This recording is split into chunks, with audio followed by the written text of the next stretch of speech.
Yep. Okay. Here we go. So let's get this going. Continuing in our series of behind the scenes of metal, we have Frank White and Alan Tecchio of New Jersey, their new book, Jersey Metal, A History of the Garden State's Metal Scene, Volume 1, 1969 through 86. Hey, guys, it's an honor. Welcome to Metal Mayhem ROC. We're honored. Thank you. Thank you.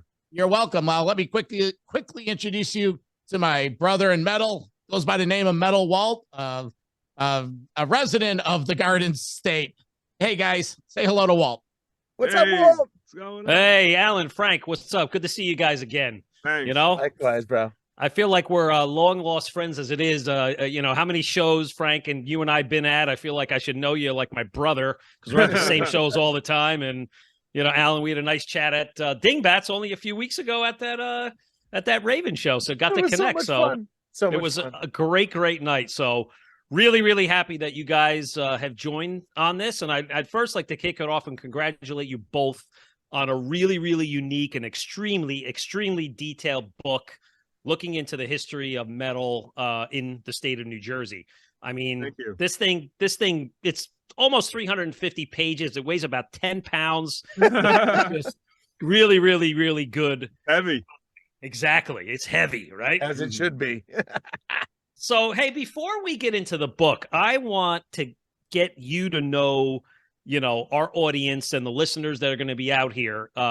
Tell us a little about yourselves. Frank, you're as I say, the archivist, right? You're the photographer. And Alan, you're the musician. So what are your backstories? How long have you guys been in the industry? How do you know each other? How'd you connect for the book? Well, I started photographing at 12 years old. My first band after I was with my mother photographing for a few years was Led Zeppelin at Madison Square Garden. And I had to take her camera without her knowing about it. I had to tell my parents a lie and told them I was down the street where I was actually at a concert in New York City. You know, I had to take a bus and walking through snow to get down to the garden, take pictures and buying a ticket. You know, it was like a whole new experience for me. And it was an experience in itself, just seeing the show. It was when you walked in, it smelled like marijuana, you know, all over the place. You know, everyone was all excited. And, you know, I had a great experience for my first show ever. I mean, I was like Led Zeppelin. I mean, my God, I was a fan of those guys for like 6 years before I went and saw them live. And so, you know, I knew a good part of their song catalog up to that point, and I was really excited about seeing them and being my first show and all. So I just, you know, made sure that I was taking some really nice photos because I didn't know if it was going to be my only show, if my parents ever caught me. And luckily, they never did, and I was able to keep going with it for a long time. So that's how I started, and I just went to show after show, like every few weeks, you know, I would go to another show and, you know, went through the same routine with my parents. And before you knew it, I had 2.5 years of photos under my belt already by the time I was like almost 15 years old. And that's when I asked my father for a camera, and he bought me one, and I started taking pictures with that camera. And then that went on for a few years, and I was able to get some really close seats because I met a ticket broker in the store I was working with called Collectors World in Bergenfield, and I ended up selling tickets for the guy. I was just like Mike Damone from Fast Times at Ridgemont High. Yeah. I was selling my tickets at my high school, the mall, my friends, you know, anybody who wanted them. And I took the best seats that I could get my hands on, and you know, it's what you see in the book. In terms of meeting me, I was in a band called Prophecy, and Frank actually did his first photo shoot where he posed a band with us. Yeah. And that was like 84 or something like that, 83, 84. Yeah. And, you know, all the way up to that moment, I was just shooting live concerts. You know, before I met Alan, the biggest band, I met AC/DC in a hotel. in New York City, and I was with them, like just hanging out in the lobby with those guys. And it was a great experience with me and my friend Richie, who were in the book. And we were with them for about, I would say about an hour or so. And we had a great time. And I was like, just got some amazing photos of them just hanging out. And then maybe within a year or I would say like a couple of years later was when we kind of met, and I did my first photo session with his band Prophecy. Excuse me, I gotta ask, Zeppelin, what year was this? 75. 75. So Presence tour, that era. And AC/DC, what year were you hanging out with them? Was it with Bon Scott? That was after it was after Brian Bon Johnson. Scott. It was Brian Johnson. A year after he was with the band. Okay, so Zeppelin at MSG. How old were you at the time? I was 12. Fucking A, man. 12 and you're dude, jumping a bus in a snowstorm, this guy. My mother didn't like to drive. She would take the bus into the city to see her parents. And so little did she know, she was teaching me how to go into New York City. Yeah. Never thinking that I would ever take the bus by myself to a show without her or my father knowing about it. That's great. I have one quick question. I'm going to really let Lance drive this because, he's the Jersey guy. But we had Mark Weiss on the show when his book came out, and the story about him when he was younger, going down to MSG, taking pictures of Kiss. They would be there for a couple nights. He would take the pictures, and then the next day sell them outside. And he I was got doing the same thing. Yeah, but I was selling them in buttons. Yeah, and that's awesome. Buttons. And what happened was I was working at this place called Collector's World in Bergenfield in New Jersey in '78, and the store owner had a button machine. I was selling photos in the store, and so the guy asked me if I wanted to have a few of my photos into buttons. I was like, yeah, sure, that'd be great, because at the time buttons were a big deal. Yep. And so I ended up making a few of them, and they started to sell. And I'm thinking, well, if I'm going to these shows, maybe I could sell not only tickets, but I could sell buttons outside. So I put them on a piece of cardboard, and I would have them so I could fold them up and put in my jacket in case there was any cops walking by. Yeah. And so me and my friend would take each side of the arena and stand outside and sell tickets and sell buttons at the same time. Yeah, you're lucky Peter Grant didn't find you. Yeah, I know. I mean, I could tear ass, and he would be, getting too far behind. Yeah. So hey guys, I want to get back into the book conversation a little bit. So, again, we know that the book is New Jersey centric, so to speak, but when I look at it, any fan of metal or hard rock can easily assimilate to the content. Just like if you were to pick up a book about the Sunset Strip out in LA, or maybe something about Birmingham, England, in the Black Country. So Alan, I know when we talked recently, you said this was like a real labor of love for you, and that's a nice way to put it. But how did the decision come about to make a book about this? So it was totally Frank's idea. He came to me after I had edited his Dio book. I read his Dio book, and I caught a bunch of typos and a different kind of like Brit speak kind of tone to it. It was printed in England, and once I gave them the manuscript back, they changed words on me, and then they went right to print with it. So I didn't get a chance to check out what else they did to it. And they also switched my cover and title of the book too. When it was already out there with one title, they switched it on me, and they never told me about it. So I had to start press all over again, and I got Alan involved. And then within a few months later, I asked him to be my co-author. And that's how we went and started. And we started it around when COVID started, actually. Yep. And so we finished it, recently. Wow. And is it true, because I've read up in the liner notes, that this is just the first volume, that you guys plan on putting out eventually like a second and maybe even a third volume? Yes. Tell us about that. Well, at first we wanted to do 69 in 2021, but then as time went on, it was becoming quite clear that it would have been over 1,000 pages, and logistically it wouldn't be able to sell great, and wouldn't be able, it'd be too much to ship. So we decided to break it up into 2 volumes, and then when we realized that it would still have been too many pages, we made it into 3 volumes. So the second volume is 1987 to 2004, which we're starting to work on, and then when that book is done, then it'll be 2005 to 2021. So I would say in the next maybe 2 years possibly or less would be the next volume that would come out. And so we cover all of Jersey during those years.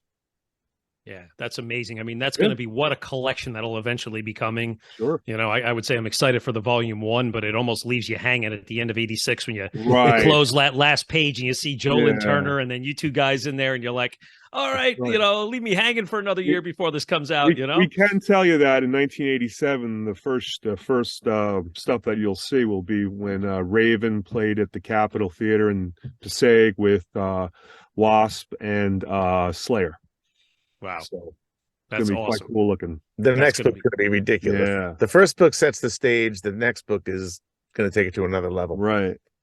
It sounds amazing. So I want to comment on the cover, right? So you look at the cover, it's a crowd. I mean, for me being the local guy, it's apparent this is the old Giant Stadium. Right. What show was that taken at? Do you remember specifically? It was taken at Monsters of Rock. 1988? Right. But what happened was at the time when we started the book, it was like we wanted that as the cover photo because it just kind of said metal right there, And we thought it was going to be the cover for the entire decades we were doing the book. But then when it came closer and closer to finding the cover just up to 86, we just thought that would still be the really best cover for us at that point. So we decided to keep that. Now, was that show number 1 or show number 2? And I bring that up because I went to the second show, which I believe was a Saturday, and I only remember that because I graduated high school on the Friday. So I was at my high school graduation in Kearney, and Saturday was like, pile into the old Buick Skylark and go down there with your buddy and a case of beer and get whacked, Kearney. Love it.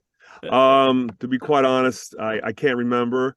It could have been either or, I would guess it would be Friday because normally when photographers went to some of these shows, usually it's the first day. Okay. Yeah, so Friday. Frank, hey, in a general question, just coming off the top of my head, how many shows do you think you've attended and shot photos at? Is that do you have a record of that? 100. 100. Yeah, I mean, I never counted the amount of shows I've done over the years, but I would say each month I would have done at least maybe like a dozen or more. Split them up a few per week. And then I would do like photo sessions with bands, and I still do. But I don't do as many live shows. I'll do maybe like a couple a month.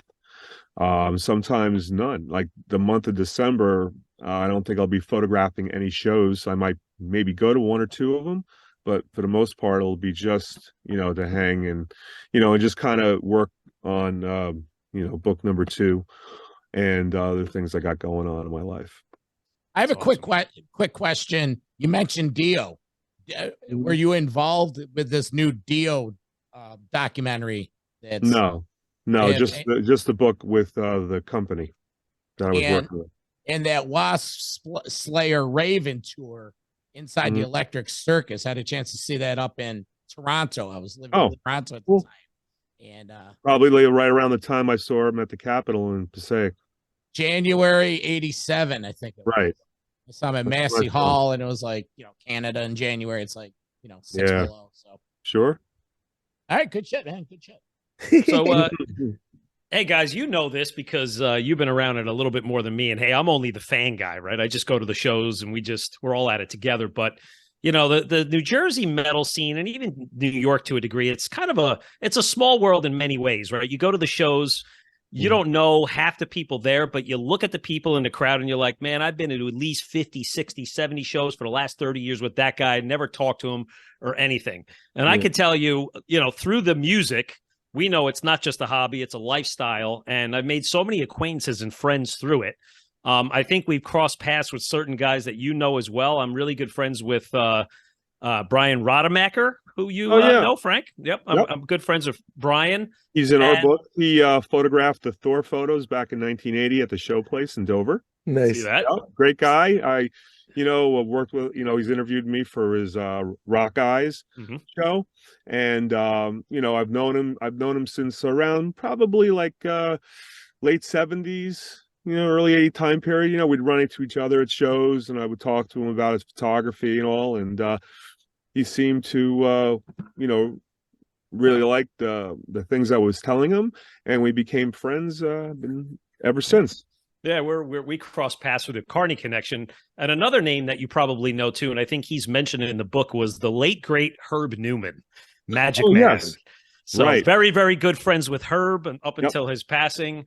Mhm. And he was a real character in and of itself. But the point of all of this is, you look out at your credits that you give in the book for you guys, it's enormous. Like, how do you assemble a cast of characters, guys to help out with the stories, bring the light together, bring the bands in that? I mean, Alan, is that your skill set there where you kind of did the narrative while Frank did the photographs? No, I think, well, I mean, there is something to be said for that, but I think Frank was the glue for a lot of those connections. Yeah, over the years, being a photographer and being in the business, you just get to know people, and people give you business cards, or you just find out things online, how to get in touch with some of them, and we just took it day by day.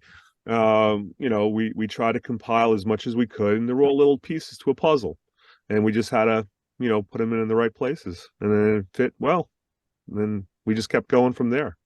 Yeah, I think it's an amazing testament to you guys, and I was going to remark on that a little bit later, but the overall content, it really contains, all the big bands that everybody knows and loves, but you really get deep into, the bands that cut their teeth in New Jersey that are maybe bigger names, but they got their start in the scene. And then, the local acts that are maybe, here and gone already, but they have a place in everybody's heart in New Jersey folklore. So, Right. I always think, like, when you think metal or hard rock, the average fan around the world is going to think, for Jersey, they think Bon Jovi, they think Skid Row.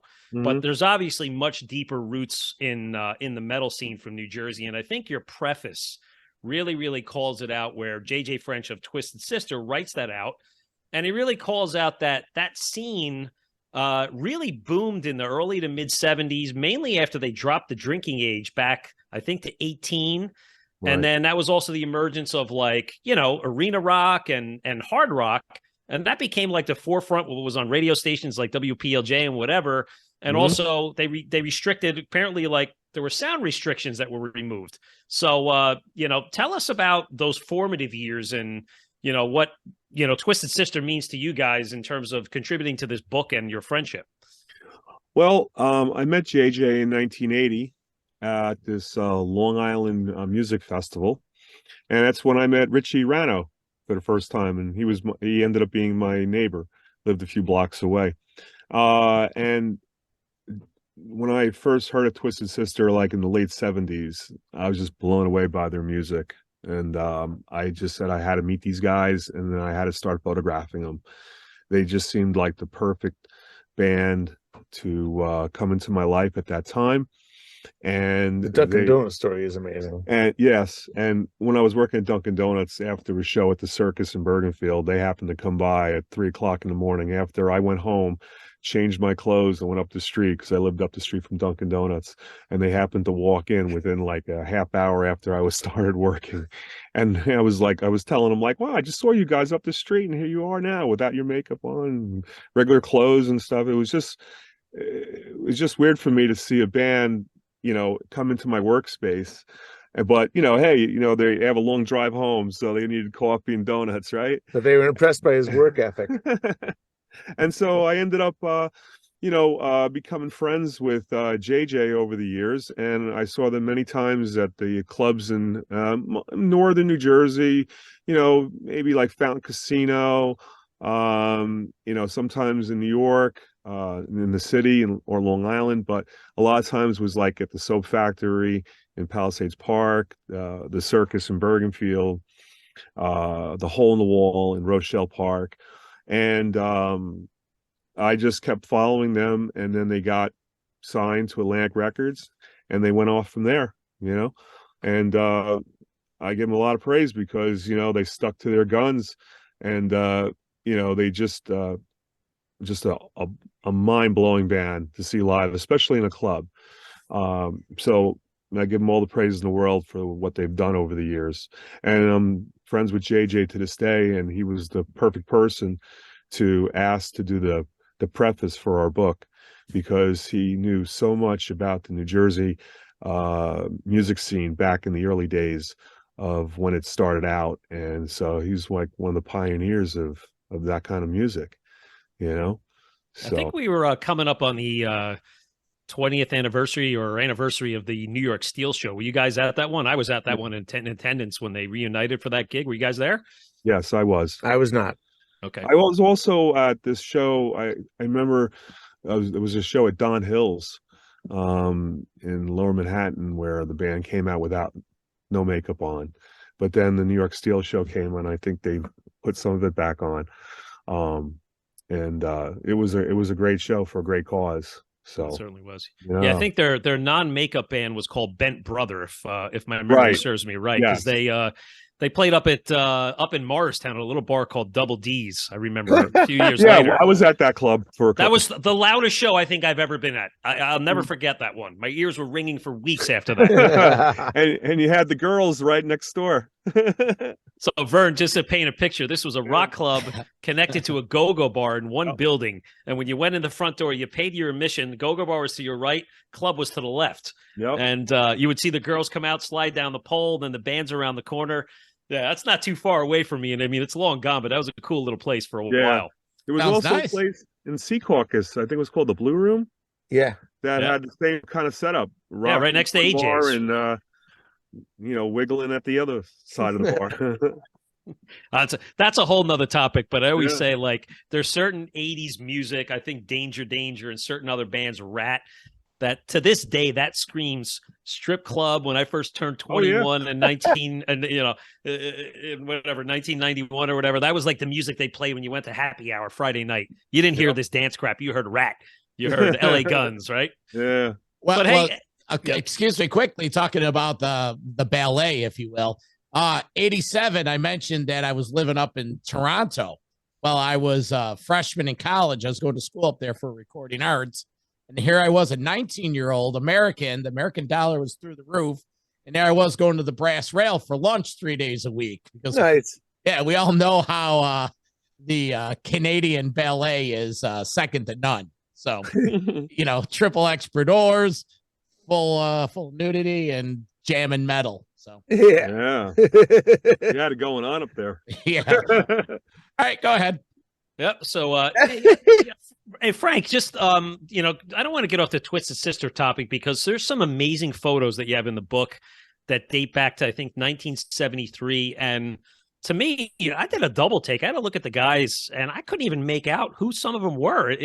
Were there different guys in Twisted Sister at that time? And then a little bit later, there was a grouping of photos from a venue I never heard of called the Sunshine Inn in Asbury. Some amazing photos of Kiss from '74. Right. So how did these photos of both of those bands surface? Well, okay, so since I've known JJ for so long, I went over to JJ's place in New York City, and I spoke with him, and he gave me those photos to put in the book.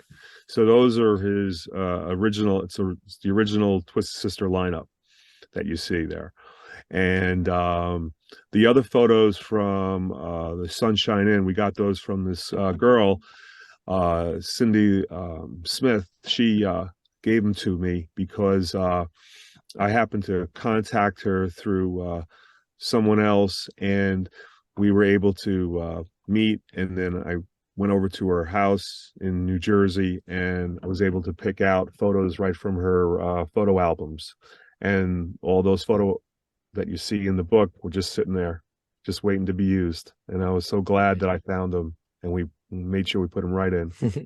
Yeah, it made it made really perfect sense too, because it was at that time period where everyone was starting to wear makeup, and Kiss was, trying to lead that pack.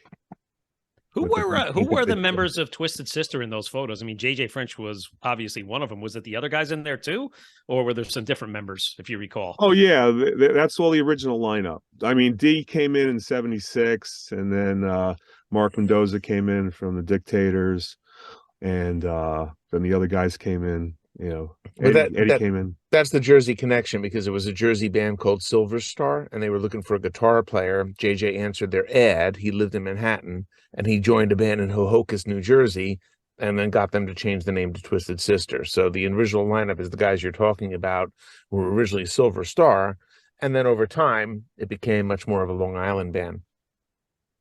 Wow, that's information I wasn't aware of. Thank you, Alan. It's a good back history there. Yeah, it's in the book too. Yeah, that's great. Hey, Frank, you started off by talking about how you took your first shots when you were 12 and around at the Led Zeppelin, the Garden show. But in the book, there's a long period where you really showcase like a lot of those shows, Beacon Theater, Capitol Theater, the Garden, Nassau Coliseum. I mean, you go through it. It's amazing. You got Zeppelin, Bad Company, Rainbow, Queen, Alice Cooper, Ted Nugent, AC/DC. I mean, and that's just the 70s. And then you get up into the 80s. Mm-hmm. You have Judas Priest and Maiden and Van Halen. Ozzy's debut as a solo artist. Black Sabbath changes with Ronnie James Dio, and then Ian Gillan coming in under Born Again. So for both of you guys, like just in general, maybe outside the book, what was your takeaway from that period of metal? Well, Sorry, that's my motion sensor light going on and off. Sorry about that. It's for me, it's not you. It's not you.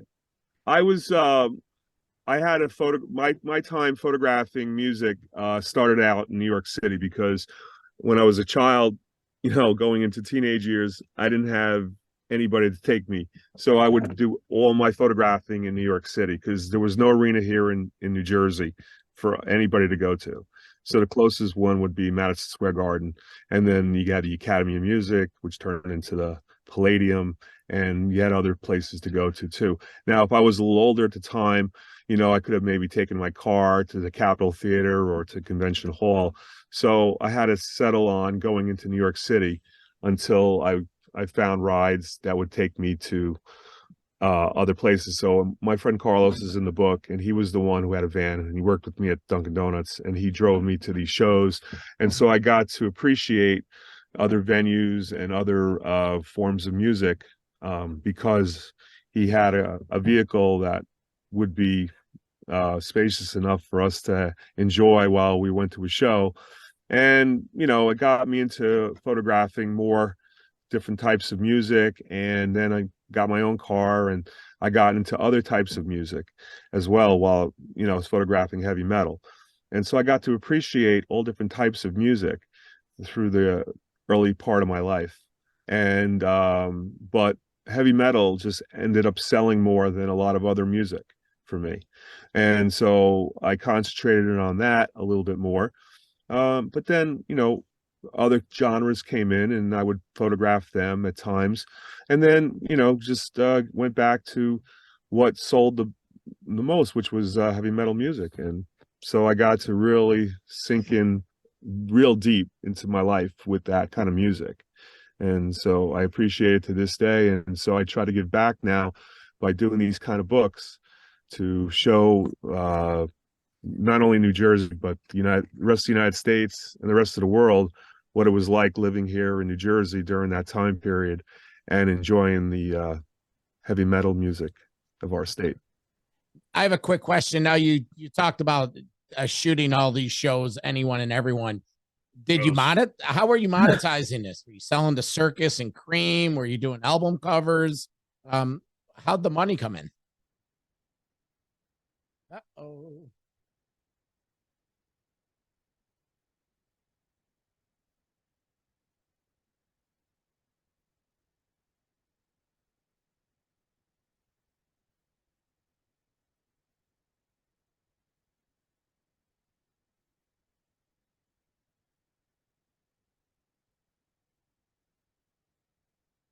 Music was supported and sold was my place to go to, as well as I got to know Gary Danko from Rainbow Rockatorium quite well. So yes, he became a good friend of mine, and he's featured in the in the first book. Small section on him, but we have more coming on him in the next book.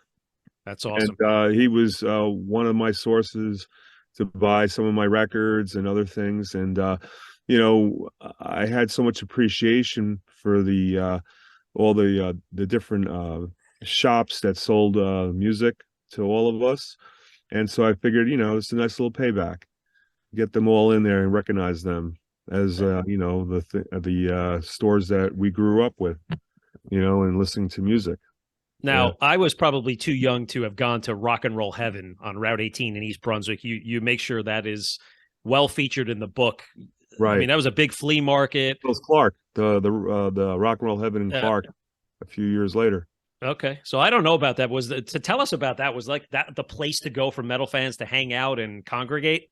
Yeah, I mean, you know, in the back then, at first, the flea market, you know, Rock and Roll Heaven was in a flea market that was like in a giant, like, let's say, one big store that they made into like they sectioned it off, and John and Marcia got their little piece of the area inside the store, and they set up shop, and it became an instant hit with a lot of fans of heavy metal music. And then I guess over time they decided they wanted to get their own store, and so they moved over to Clark, which is not too far from East Brunswick, and they decided to you know, set up shop there for a few years. And you know, when I went there, I always saw, you know, some people hanging out, buying records and all. It was always busy. And they had, you know, bands come down and hang out, and just a good meeting place to, you know, listen to music, buy music, and have a good time. John, you're back with us here, and I know the just jumping around, but you recently hosted Raven up in Rochester for a Metal Mayhem ROC supported show, and you're pretty good friends with the Gallagher brothers, who also supported Metallica at that big John and Marcia tribute show in Florida. Yep. John, tell us a little bit about that, or any questions for Frank and Alan on the Metallica years, Old Bridge Metal Militia, and that period of time down there in Jersey. Oh, it's legendary. Just a couple quick questions. Anthrax, before they really got big, it's been well documented that, you know, them in Zazula and all that. Did you shoot any of that? There was that famous, I think it was Anthrax Anvil Raven show. And did you shoot any of those early Metallica Jersey shows before they came up to Rochester, ironically enough, to record Kill 'Em All? How involved were you in that Johnny Z metal scene down? The first time I photographed Metallica was at the Paramount Theater in Staten Island on April 8th, 1983. It was the second to last show for Dave Mustaine.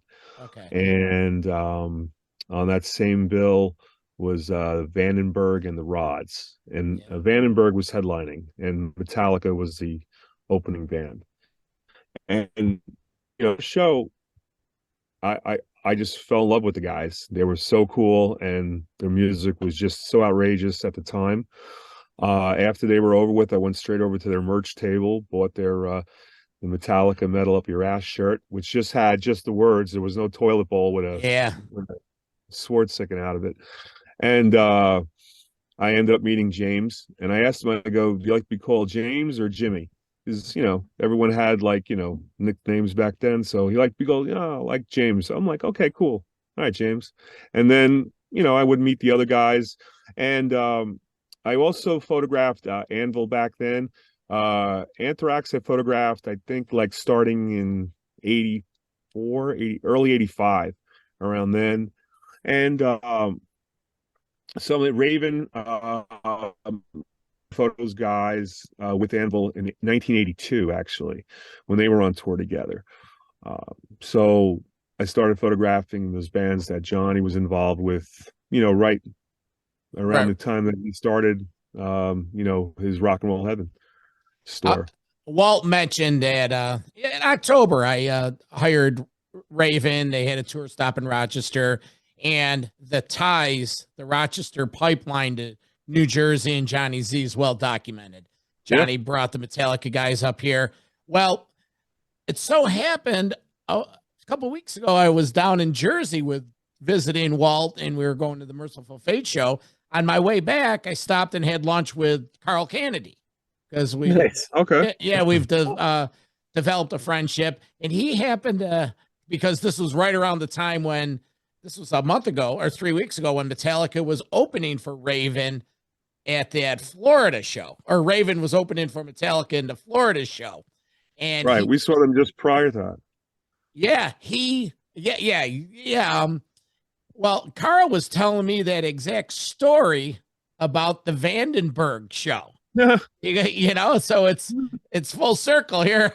He's telling me the story, and when I was talking to Carl, I'm like, oh, I can only imagine. Now here I am speaking to the guy that shot it, and it's just it's a nice connection between up here in Rochester, New York, and what was going on in Jersey, and that's why I'm really interested in this. And you know, we may be separated by 6 hours, but we're all cut from the same cloth. So that was a magical time, and you know, you can't duplicate the involvement. And that's why I wanted to make it part of the book, because it was such a magical time. And you know, if I didn't, you know, who would put all that stuff in there? Who would find, you know, all the information? I figured I would.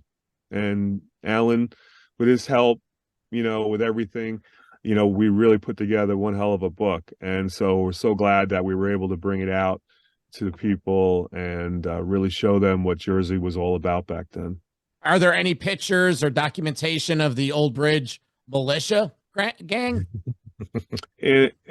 Yeah, in the book, sure. There are definitely pages where they're in.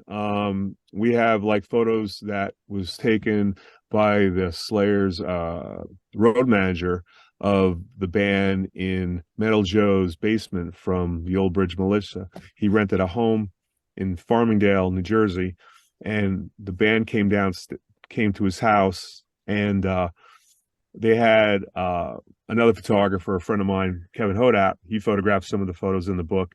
He photographed them with Metal Joe upstairs in one of the rooms, and afterwards he left and didn't stay to photograph the show in the basement, but the road manager was there, and he ended up photographing those photos that you see in the pages. And you know, that back then, that must have been some hell of a show to be there with just a handful of people downstairs in a crammed in a basement with a bunch of gear and dirt bikes in the background. Listeners, this is a perfect illustration of how it was back in the day, because it's been documented up here in Rochester when that's how it happened. The Metallica guys they befriended people up here and stayed at their house. Yeah, that's how it was. I was with bands where I was with this band Impaler, and we toured down through the southeast of the U.S., and we stayed at a guy's house in Myrtle Beach. Hung out, we slept on his floor, you know, and then the show was the following day, and he was the promoter of the show.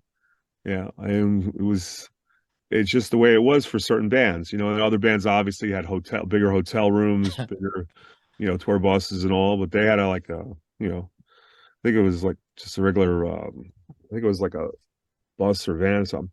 And, you know, I just took it, okay, as normal. And we just had a great time.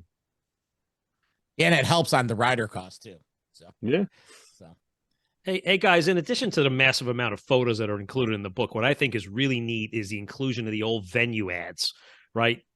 Taken out of print and, you know, pasted in there, where you could look back at any venue in any given year and night, and you could see, oh my God, look at all these bands playing either on one night or over a weekend or a period of a month.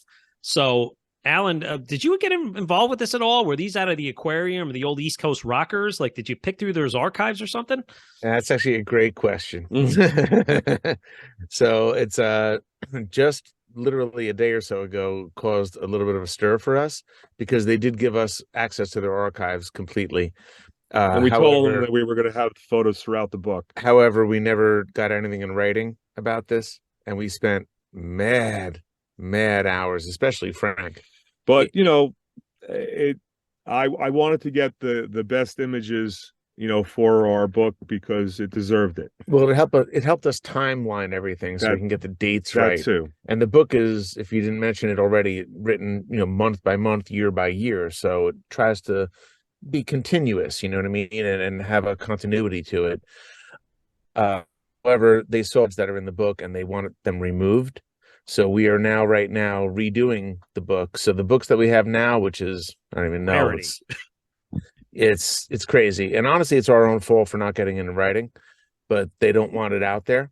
So we're gonna have to reset the book, which is gonna make the photos a lot bigger. And Frank's actually doing a great job getting other photos to replace a lot of that stuff. Yeah, so we're already like a quarter way done with the book already. But the books that are out there now, They're out there. They're the last ones anyone will ever be able to get. So they'll You know be what I mean? like they'll be more special. That's what I say. For those fans out there that are interested in a book, buy your copy now and get the rare edition with the Yes, Aquarian And they are going ads in fast. there. They are. They I'm are sure going they fast. are. Like, dude, every day I wake up, there's more sales on the website, and it's a beautiful thing. I go to the post office every day. Yep. I'm sure. Oh, and I appreciate the little recycling travel bag that came in the book. So that's an added bonus. Worries. Yeah, and, just trying to help out the planet, one book at a time. Exactly. So, hey, guys, earlier I mentioned that, there's a lot of emphasis on the big bands, but what I also really liked is you really give due diligence to some of the lower profile artists. And I called out bands like TT Quick, which, of course, had Mark Tornillo of Accept fame in there now. And you had Prophet, who was a Jersey band. Yep. Even Sabotage, who is a dear, favorite of mine, even though they're from Florida. Overkill is one of my favorites. And even Ray Gillen, I'm a big Black Sabbath 80s geek. And John and I just did an episode on picking apart the discography of Badlands recently, which will air soon. So tell us about some of the brushing with your friendships with these artists and how they get involved with the scene. Well, with Ray Gillen, I saw him probably maybe once with Harlot in the clubs, and then I didn't see him for a couple years, but I had his information. And then he called me one day, and he told me he was going to be in Black Sabbath. So I ended up going to photograph his first show, which was in New Haven, Connecticut, which is in the book. And then I photographed him at his house in New York City, near Central Park. And we've always had a great time together, hanging out. And we both enjoyed each other's company. And it's sad that he's gone for so long now. He could have went on and done some great things with his talent. But we had to at least put him in the book because he was in a bunch of Jersey bands, and we just happened to be friends with people that knew him well, and we were able to collect a nice gathering of photographs and to decide which ones were the best ones to put in, and that's what you see now. That's awesome. That's awesome. Yeah. So one other thing I wanted to just ask, and this is probably not captured in the book, but I could be wrong, just about the ongoing support of radio, right? And I think, up by us in the FM area have WDHA out of Cedar Knolls, which is close by us, and I'm still a big supporter of these guys. And, of course, you have Seton Hall Radio, WSOU. I mean, these are institutions to me. Alan, what are your thoughts on these radio stations? Well, for sure. I mean, DHA was a big local Jersey station, but SOU, I mean, during my years in Hades, especially nonfiction, we were interviewed by every single college station you can imagine, thank God. And it was beautiful, but it didn't generally reach outside of the campus. But SOU reached everywhere. And that's why they got entangled in all that BS years later with payola from the record labels and changing their format. And I think a couple of guys went to jail or something from that, that were working at SOU because they were taking money for playing music. But they did have that much powerful reach, and that's why that happened. No label was going to throw money at a college station to get anything done unless they really made a big difference and an impact. And I can tell you that the next book, when we get into the nonfiction years for me, we talk about SOU in the first book and how great they were because we have photos of Sabotage down there and whatnot, which are phenomenal. And SOU was definitely hooking back then in a big way. but they dramatically changed the landscape for us in terms of nonfiction. Like we would draw a few hundred people maybe to our shows. All of a sudden we're drawing a couple thousand because they played us all the time and made us big, and they were impactful. They had a massive effect.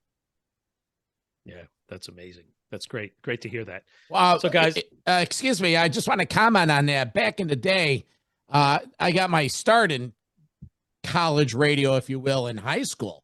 And I had the luxury of being on a 5,000-watt station up here in Rochester. And remember the days subscribing to CMJ, the College Music Journal, and the Hard Report, the Concrete.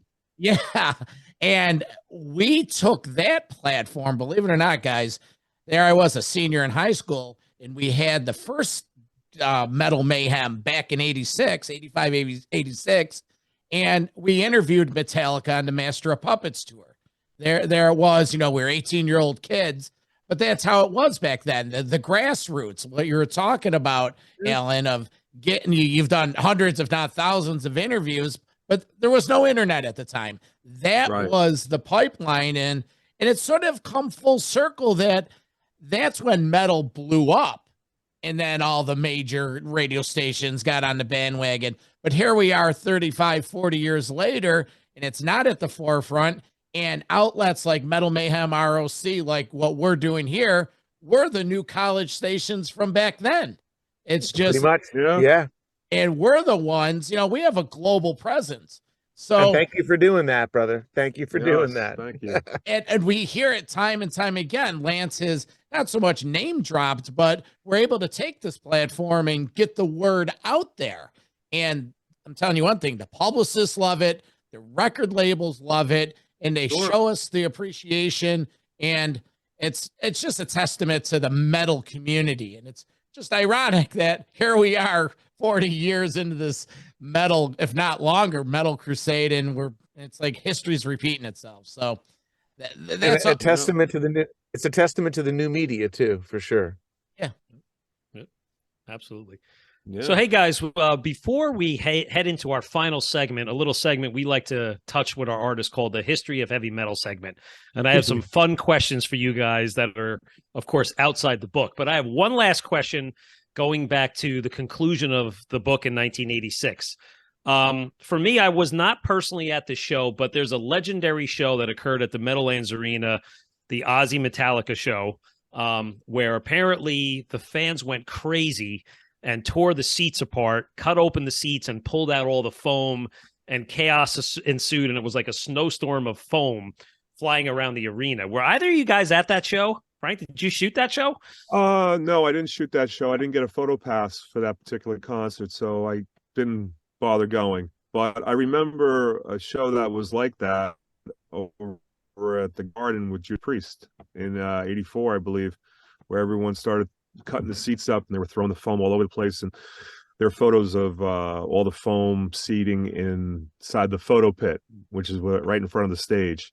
And it was just filled with like foam. So I remember that one. I remember just, people bringing like knives in or whatever and just chopping the seats up to hell. And the place was just torn apart. So I could imagine that the Meadowlands might have been the same way. I was at that gig, and I actually don't remember any of that happening, but it was a great gig. And I do remember the story Frank's talking about. Yeah. But the Metallica Ozzy one, I just remember thinking, oh my God, Metallica's on an arena stage now. Like it was really a changing of the guard kind of moment, but I don't recall the seats being ripped up. But that's not to say it didn't happen. I just didn't see it. Could have been a few. Alan, when was the first time you had a chance to see Metallica? See any of those Ride the Lightning tour or anything? I saw Metallica on the Ride the Lightning tour at Lemoore with Wasp and Armored Saint opening up. Yeah. I was there too. That was a great gig. I became friends with John Bush as a result of that gig. And he tried to help Hades get signed, believe it or not. He was just such a gracious, cool dude. He was. And remains to be, for sure. Mm-hmm. Yeah, a couple of weeks ago, we saw him up in Cleveland, and we had a chance to have a sit down with Joey Vera. And I tell this story, and I'll share it with you guys. I had tickets to the Buffalo, New York Metallica Wasp Armored Saint show. but there was a huge blizzard, and the show went on, but old man Vertomatic didn't let me and my buddies go because we were like in 10th grade, and so we missed the show. And talked to John Bush on several occasions. I mentioned it to him, and he had full recollection of it. Joey Vera, the same thing. So, my first time was that Master of Puppets, and just the excitement when Metallica came out, and it was probably the same scene down there. Metallica was the hot button, and just like the cover of the book, you said that cover is Monsters of Rock with Van Halen, 1988. Right. And right. you know, I don't want to say they stole the show, but they stole the show. You know, first of all, you guys never get real snow up in Buffalo. Please stop crying about that. I'm not in Buffalo.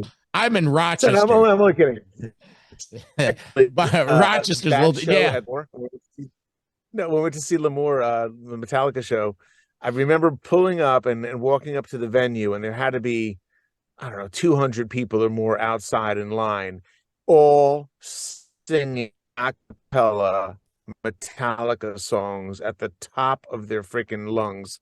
And it was unlike anything I'd ever seen before. And I was up in the front of the line. It was so great. It was so great. What about that famous Roseland gig that Metallica did back then? That one I didn't go to.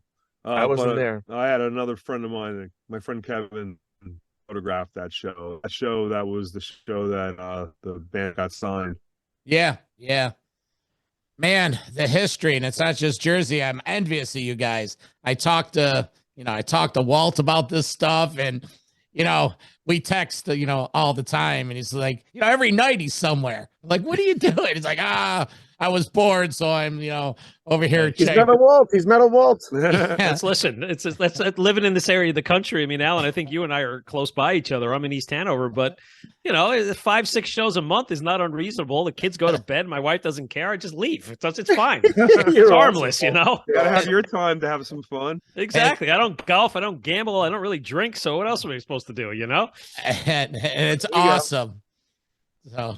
Hey, Alan, I want to give you a chance to shamelessly plug yourself. And you started touching base on this a little bit, but, you were a legendary singer for Stalwarts, Hades, and Nonfiction, and some other bands, throughout the 80s and 90s and even into 2000. So I know some of your buddies there, Dan Lorenzo and Ron Lipnicki's and Overkill now.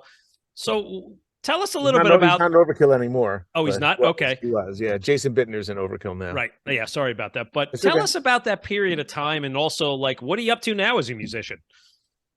So, honestly, the book stuff has been totally commandeering all my time, as my band members can attest to. I have a band called Level Fields with 2 guys in Germany, and my bass player, Clint, who was in a band called Autumn Hour with me back in 2009, who lives right here in Chatham, close to all of us, because I'm in Denville, so I'm very close to you in East Hanover. So kind of on hold, my guitar player did send me a riff, like an assemblage of a few riffs 2 days ago, and he goes, I know you're really busy. He's like, what do you think of these riffs? But we literally have about a dozen songs ready to almost go, but I gotta kind of put the brakes on it. And honestly, nobody has CD players anymore, so we're gonna probably just release one song at a time digitally, and I'm gonna work on. I'm sure you do. We're gonna work on one song at a time and knock them out and release them digitally, one-offs. You know what I mean? But the book is kind of taking priority for me to get it done, especially now I got to rework this one. But definitely still staying solid playing. I have a lot of friends that play in cover bands around here, and I'll just sit in with them every now and then just to stay fresh and keep singing in front of a mic. But, that's kind of the extent of it right now. That's cool. That's great. So the last segment before we let you guys go, I want to have a little fun with you, and this will be like a little rapid fire section. Frank, you probably photographed at every venue imaginable over the last 30, 40 years, but I'm going to just throw some names out there of venues. Tell us quick impressions, likes, dislikes, dumps. So, and for both of you guys, so let's have some fun. Here we go. Studio One.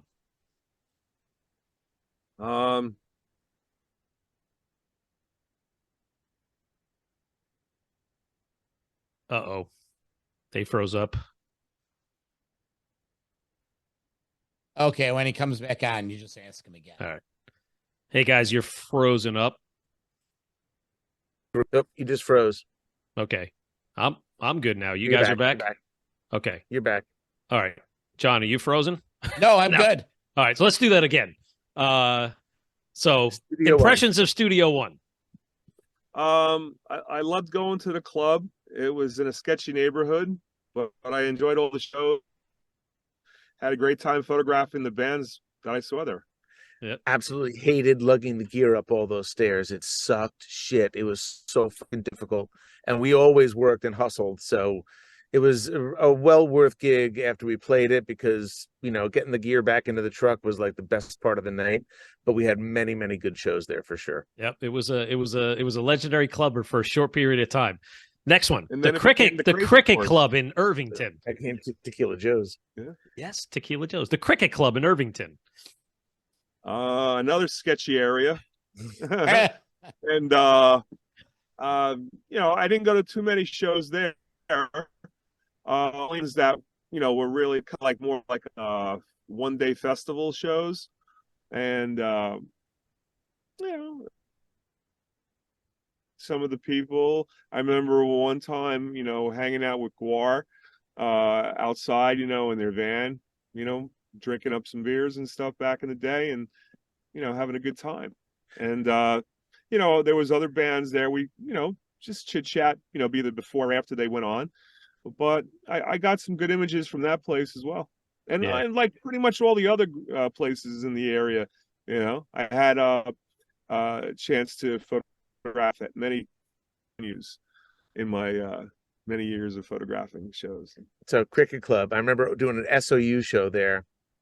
Life of Agony used to open up for us all the time with nonfiction, but they ascended far beyond our reach, and we were opening for them at this SOU show. And I remember Keith Caputo, who I know is Mina now, but at the time was Keith, getting up there and singing, and he was like in a full suit.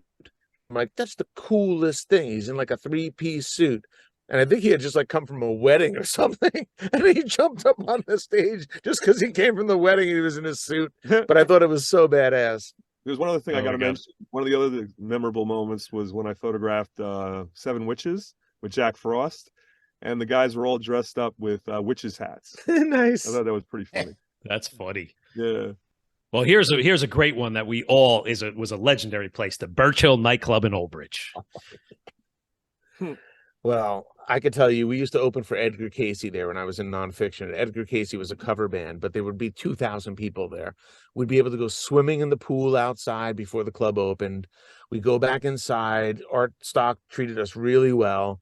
And those were some really monumental shows because we reached a lot of people from Middle and South Jersey that we normally wouldn't be playing for because they were there really to see Edgar Casey. And we kind of won over a lot of fans that way. That was during the SOU years too. So it just like grew exponentially from that. It was great club, great club. That was an amazing place because you used to drive down Route 9. You would stop at Bourbon Street Go-Go Bar. It's a pregame. Then you go to the Birch Hill, pull in the dirt road, and on the way back, do the U-turn and either hit the Peter Pank Diner or the White Castle and get home around 4 in the morning. That's right. I Tradition. stopped at that White Castle. I have a question. You said Art Stock? Yeah. Because we used to have clubs up here, Art Stock's Playpen North.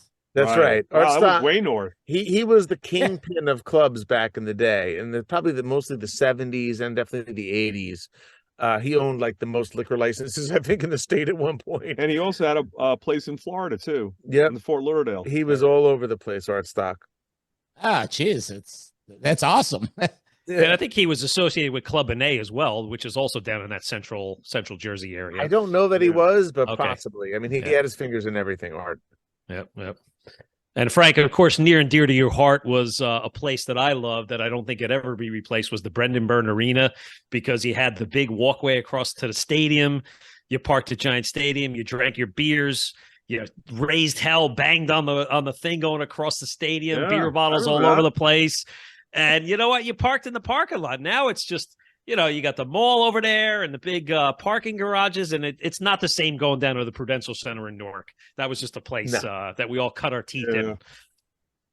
Yeah, it's definitely changed. I wish the arena, opened back up. I mean, it's still there. Yeah. It's just, they decided to move all the concerts down to Newark. I mean, I really loved going to the arena because it was so close to my home. And I felt like, wow, I didn't have to pay toll or anything. It was right down the street.